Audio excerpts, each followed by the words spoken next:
Hello YouTube and welcome back to part 4 of this Monotype Nuzlocke challenge. As discussed at the end of last episode, I have done a little bit of off-screen training, which I will show you now. So Dino Plant here has grown up to level 13, which is what we were going for, because that is the level that he learns Vine Whip, which is going to be super useful in our battle against Brock. Buzz and Prince we also grew up a level just to keep them sort of up to speed. But without further ado, I think it's time for our first gym battle. I think this will go a lot better than the battles in the last episode, where Blue and the gym trainer in this gym gave us a really hard time. But we have Vine Whip now, so I think this should be okay. So we're going to start with Dino Plant, and we're just going to spam Vine Whip. It's stab, it's super effective, so it should be some really good damage. Okay, one hit KO, that's perfect. Geodude is the weaker of the two, and Onix is a very bulky Pokemon, so I think I'm going to set up a Leech Seed first, just for real safety. I thought he might go for Bide, which would have made that a really good play, but unfortunately he didn't, so we'll just find it, and he goes for Bide. On the second turn, of course he does. So basically with Bide, he will hold for one turn, and then deal double the damage. But we've beaten him in one hit anyway, so that was a waste of a Leech Seed. But we have earned our first gym badge, and Dino Plant's grown to level 14. So really good start to the episode. Really easy gym battle. I would assume that's going to be the easiest gym battle we have in this series. It's the first one, so that would make sense. But yeah, first gym badge, really good start to the episode, so I am happy with that. So Brock's going to give us the TM for Bide. As I said in the battle, you take damage for a turn and then you deal double the damage back. It can be useful on a really bulky Pokemon, but particularly in a Nuzlocke run it's very risky because you are opening yourself up to damage, which is what we're trying to avoid. So I've put Prince in front because we're about to head towards Mount Moon, and on the way to Mount Moon there's a lot of trainers on Route 3. And Dino Plant is a few levels ahead of the rest of the team now, so I'm just going to try and catch Prince back up to where Dino Plant is, and that's the plan, so we'll see how we go. Because we are done with PSC. A brief visit, but we won't be coming back, I don't think. In a normal run, you can come back to the museum at the north of the town, and you can get a fossil to resurrect on Cinnabar Island for the Pokemon Aerodactyl. Aerodactyl is a good Pokemon, but it's a rock flying type, so no good to us at all. So we're going to make our way out of Pewter City, and we're going to head towards Mount Moon, which will take us to Cerulean City. So, first battle is going to be against this girl here. I think she's got a couple of Pidgeys. I think that's her team, or maybe, yeah, I think it's 2 Pidgeys, so level 9, we've got level 11 Prince, so I think we should be okay with Horn attacks.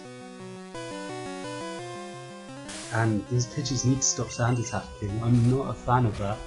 Luckily we still hit, and that's 1 Pidgey down. And there's the first miss, of course. Hopefully this will be fine, we'll hit a couple. No, that's another miss, and another sand attack, that's not ideal. Just because we've had 2 sand attacks, I'm going to bring Dino Plant and then just finish it off. Please still hit. Oh my god, these sand attacks. Okay, so we need to hit 2 more tackles, I said.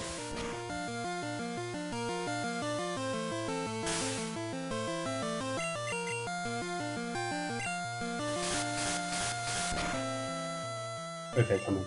There we go. Okay, it took a little while, but we have managed to beat 2 level 9 Pidgeys. Excellent. So, a lot of the trainers on this route are bug catchers, so our poison guys should go really well against them. And I might look at switching Buzz in against the Metapods and the Cocooners of this world for the free experience, because he's only a couple of levels away from becoming a Beedrill, and he's actually super effective against this category, so I might actually move him in now. Because if we can get Buzz up to level 10 this episode, we could get ourselves a fully evolved Pokemon in this episode, episode 4, which I know Beedrill's very weak, but it's still kind of cool. to have the evolutions come in thick and fast, because they're a fun time. They're a fun time. I'm pretty much decided. I wasn't sure last episode, but I pretty much decided I'm not going to use Beedrill long term if I can help it. I might get to a point where I can only capture 5 Pokemon for the entire run, so I will keep him sort of near the team just in case. But certainly, I'm not going to waste too much focus away from Prince, who's just going to level 12, and Dynaplant, who's our starter, who are probably Nidoking and Venusaur are probably going to be members of my final team, because they're both good Pokemon, and in Poison type our choices are limited to I think about 12-ish, 10 to 12 Pokemon who we can use. Some of which we won't get a chance to capture because of the rules. So Nidoking's a good Pokemon, so I'm definitely using him. Definitely Venusaur. Other people I'd definitely love to get a Ghastly, which as long as we don't mess up the capture in the Lavender Town Tower, we should be pretty much guaranteed. Tentacruel is another one I'd really like with a water coverage. Wheezing or Muck, if we can get them in Cinnabar Island. I think we'll only be able to get one of the 2 there because they appear in the same place. Or neither, of course, but those are the kind of Pokemon I'm looking at. So ideally, if I could get 4 of those 5, then I would be very happy with the team. So we're just going to continue Poison Sticking with Buzz here, as we've got one more turn, but I don't think that's going to take him out. Well, maybe with the poison. Okay, so we survive. No, I don't think this is going to take him out. So I'm gonna switch out because I don't want him fainting, so we would lose him. So Prince can come in. We'll split the EXP, and then I will probably have to go back and heal, unfortunately. Yeah. So one more move, tackle. We'll finish this. And we miss. Okay, so this poison will finish him anyway, so I'm definitely going to go back and heal, I think, because our guys are pretty low. Maybe we can get one more. Yeah, let's do one more. This is a great way. This guy has the best line for an NPC in this game. I like shorts, they're comfy and easy to wear. Anyone who's been on Reddit knows that that is a me. And this guy's great. We love this guy. He's probably my favourite NPC on Pokémon Red. In Pokémon Red, sorry. So the aim here is to take out both of these Pokémon with Prince, because that should get him to level 13 and nearly back with Dynaplant, and that critical hit might actually help us do that, even though we're quite low on health. So if Prince can get back to level 13, we're back to sort of a level away, which is where I want to be. And his second Pokemon is actually Ekans, which is the Pokemon we would be able to use in this run. I'm not massive on Arbok. The only real use he has is he has Wrap on this game, which is a little bit broken, because if you can outspeed your opponent's Pokemon, then Wrap actually stops them from attacking due to continual damage. But we'll cross that when we come to it. But that's the Ekans down, and that should be Prince to level 13. So we're going well. But our health has got a little bit low, so I'm going to run back to the Pokemon Center. But I will cut it and come back. And we're back. So we've done the first 2 trainers, but there are still at least 4 trainers for us to beat. So first is going to be this guy. I think this guy is a bug catcher. We're still leading with Prince because he has still got a level to catch up on Dynaplant. But again, if he has a Metapod or a Kakuna or possibly a Caterpie, I'm probably going to switch in Buzz, because he is only a couple of levels away from that Beedrill, which would be a cool evolution to get this episode, because I don't think we're quite going to have enough levels to get Prince or Dynaplant to level 16 to get their evolutions done. That's probably going to be in the next episode, which is certainly something to look forward to. So this is a Kakuna. I might just use Prince here.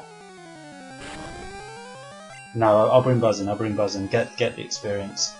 But with Prince, if we can get Prince to level 16 and evolve, in the next episode we'll actually be in Mount Moon, so we will be able to find a Moonstone, which would allow us to evolve him all the way up to Nidoking. Because there's no real moves extra that I'd want him to learn as a Nidorino that he can't get as a Nidoking. It's going to be mainly TMs and HMs that I teach him. So yeah, hopefully by the end of next episode we will have a fully evolved Beedrill, because we only need to get Buzz one more level. and also a fully evolved Nidoking, which would be really cool and really powerful at this stage of the game. If we're lucky, we could also have Dinoplant evolve into an Ivysaur, so there's a lot of stuff that can happen next episode. And another thing is that we could get ourselves a new Pokemon as well, because Zubats are really common in Mount Moon. There's something like an 80% chance of spawning a Zubat first, which is why there's the whole thing about Zubats popping up every 5 steps, which normally is annoying, but in this case, as long as it's the first time we go in, that would be really useful, because as I say, we can't catch that many different types, so I would definitely be okay with filling up our team a little bit and catching a Zubat. So I think that's going to be this Caterpie down, and it is. And does Buzz? No, not quite. But we have a Metapod here, so we're super effective and the Metapod can't attack, so this will be really good experience. I think these give out really decent experience, these Metapods, so Buzz should be flying up the levels there. And I think Poison is a special move in Gen 1. It's not the same as the later gens where you can have special and physical of each type. Whether it's a special or a physical depends on the type it is, and I think Poison is special in Gen 1, so these hardens won't actually make a difference because we're still doing good damage here. So that's the Metapod down, 138 XP, which is good, and Buzz is moving along. He must be pretty close to that Beedrill, so... Okay, and we're straight into another battle. This is a very battle heavy episode, and I apologise for that, but that is the route we're on. Route 3 is very battle heavy. So this time we're facing a Lass rather than the Bugcatcher, so it's going to be, I believe, Rattars and Pidgeys most likely. Just a quick review of where I think we are. I think Prince at the moment is probably our best Pokemon. That Horn attack is really useful. It's not stab, but it hits really hard and takes out Rattars in 2 hits. Dinoplant for sure is... You learn Poison Sting there as well. That's really cool because that is stab, so that's pretty cool. So I'm gonna chuck in. No, I'm gonna stay and Horn attack this Nidoran. We're 4 levels higher, so this should be fairly easy. Use Lid anyway, so this should be a fairly easy win. But like I was saying, Dinoplant is useful because he has that stab Vine Whip now, which can be useful against water types, rock types, and things like that. But for me, Prince just seems to hit harder. So we're going to go down and fight this guy here. I believe he also likes shorts, like our friends from earlier. I don't know what it is with these youngsters in shorts, but they're big fans. They're really big fans. So he has a Spearow, so because of that we're not going to use Dinopod, so we will stick with Prince here. Just keep on attacking. The Spearows do hit quite hard from what I remember, but I think we are going to be okay. See, that did quite a lot of damage, so I'm glad he lived first turn. Ooh, we should be okay. Ooh, that was close. That was close, but we did survive. We need to stop doing that because if that critted, we would have lost Prince, who I was just saying is our strongest Pokemon. But because we're so low, we're going to head back, and I'll cut again. And once again, we are back. The magic of post-editing. So, we have just this Bugcatcher and then one down on Route 4. So I'm going to move Buzz into the lead here because it's the final Bugcatcher and I really want to get him to level 10 to get the Beedrill evolution. Our team should be pretty strong against bugs, so I should be able to do the switch and bring him back in, but he is super effective against this Caterpie, so even though he's a couple of levels lower, I am going to try and take this Caterpie out. Obviously if it gets a bit tight, I'm not going to take any more risks like I did with that Spearow, and we'll just switch out. But looking at the damage and the fact we've just poisoned him, I think we're going to be okay here. And this might actually be enough for us to get him up to level 10 and to get our first fully evolved Pokemon in Beedrill. So I think one more Poison Sting should do it, and it does. So does this give us enough XP? There it is, level 10. So at the end of this battle, he will evolve into Beedrill, and it's Metapod for second Pokemon. So we are definitely going to have ourselves a Beedrill, which is very cool. So I'm just going to Poison Sting for the rest of this battle. It's super effective, it's special, and it's not affected by the Hardens, so There'll be 3 more poison stings and we will be ready for the evolution.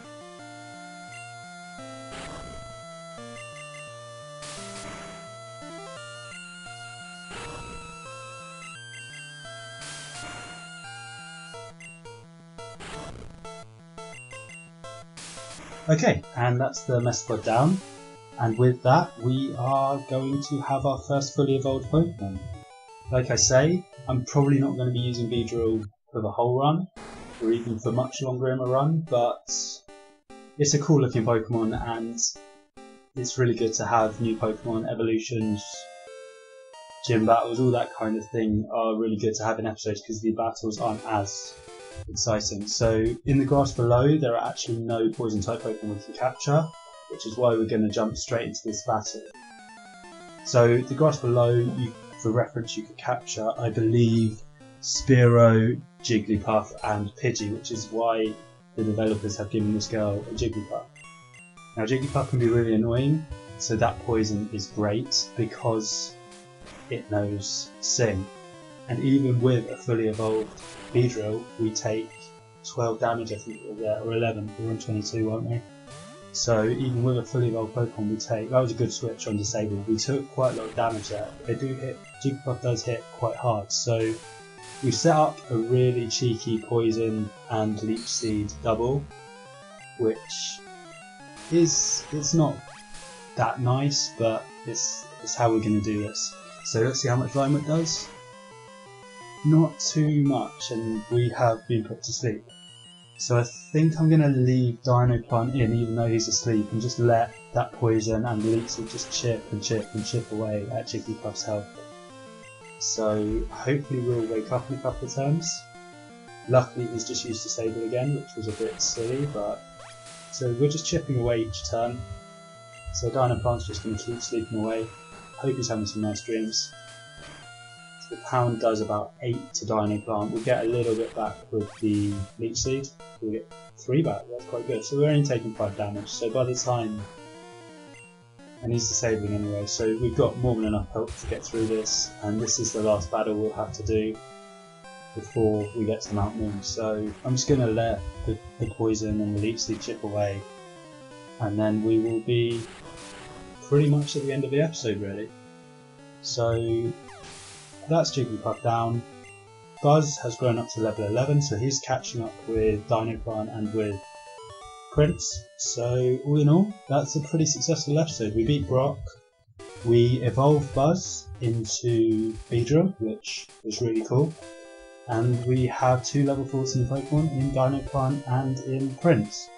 So that is the end of this episode, and the next episode will take place in Mount Moon, which is on our screen now. Thank you guys so much for watching, and I will see you in the next one.